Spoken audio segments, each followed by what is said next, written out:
Hello friends, today I'm going to discuss with you two topics: self-counseling versus self-realization. So what is counseling? Who is it for? Counseling is for people who want to experience more peace of mind in these stressful days, we all know. So we all are seeking peace of mind. Counseling is for people who want greater self-awareness. What are we here for? What do we want in life? Counseling is for people who are curious about knowing and understanding themselves in a greater depth. So, how does it happen? What is this process of counseling? It's a good advice to a person on social or personal problems, especially professionally, because there are counselors out there, psychological counselors are there, social, whatever, they kind of talk to you and tell you what you should do and what you shouldn't be doing. It's the process of assisting and guiding clients, especially by a trained person or on a professional basis, to resolve especially personal, social or psychological problems and difficulties. There is also a term called self-counseling nowadays, which would basically mean that it means counseling oneself with the limited capacity of one's own brains and mind. That's quite a lame game, as it obviously appears. Because what is the mind? It is just a repository of all the information and emotions collected by the individual in his life till date. Suppose a person is 15, 16 years old, he is having some problem because of whatever reason in that he has collected in the first 15 years of his life. And another 45, 50 years old man is also having a problem which he, based on whatever he has collected, his mind, his ego, he himself, his experience, whatever you call it. Basically it all gets collected in the mind. Whatever he has collected in his mind till date, that is, it is the mind that usually causes one to seek some counseling, because it seems to fail in achieving happiness, joy or peace of mind for whatever reason. So it's all a mind game basically of one's own self. So how will the person heal oneself when the mind itself is unhealed and the mind is seeking some kind of an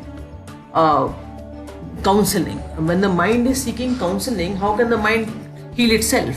Because it's the mind which is not in a proper condition. So how will a disturbed mind counsel itself? The answer is simple: it cannot, and even if it does, its results will be very temporary. Okay, all mental ailments or heartbreaks that one wants to escape from will come down crashing as a waterfall. People even go mad trying to self-counsel. I have known, seen, witnessed, in fact I have seen patients also who go through these mind depression, anxiety, not happy, unhappy all the time, having everything in this world yet they are unhappy.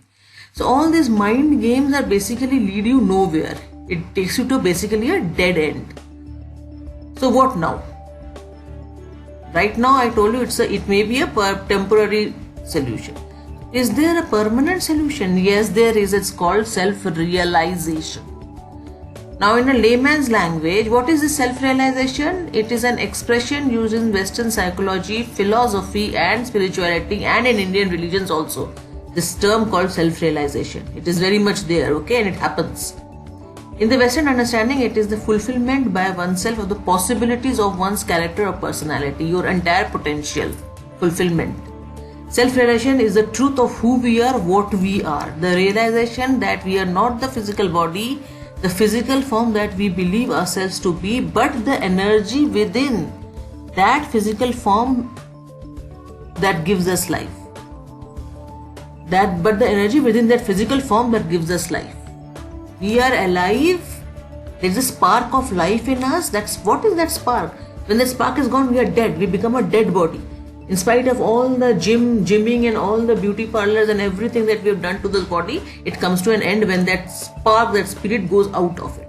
So obviously it's better to know that spirit, and that process of knowing the spirit is basically the process of self-realization, to put in a layman's language. Okay. So most of us are unable to realize this because of the illusionary world we live in. Okay, this false Maya Nagari and all that we call it. Because of our mind, which makes us believe that we are the ego, and because of the senses that makes us crave for sensual pleasures. Our mind limits us. It restricts our spiritual awareness. mind which is itself limiting us will obviously not be able to heal us completely or permanently. You understand the self-counseling, how it fails? Not just self-counseling, even the counseling process itself fails basically, because it restricts our spiritual awareness. We are not just this body, mind. We are more than that. We are also the soul and the spirit. So we have to take care of the entire self. That happens with self-realization. Now, what is self-realization in Sahaj Yoga? I am Sahaj Yogi. I practice Sahaj Yoga along with lakhs and lakhs of other people.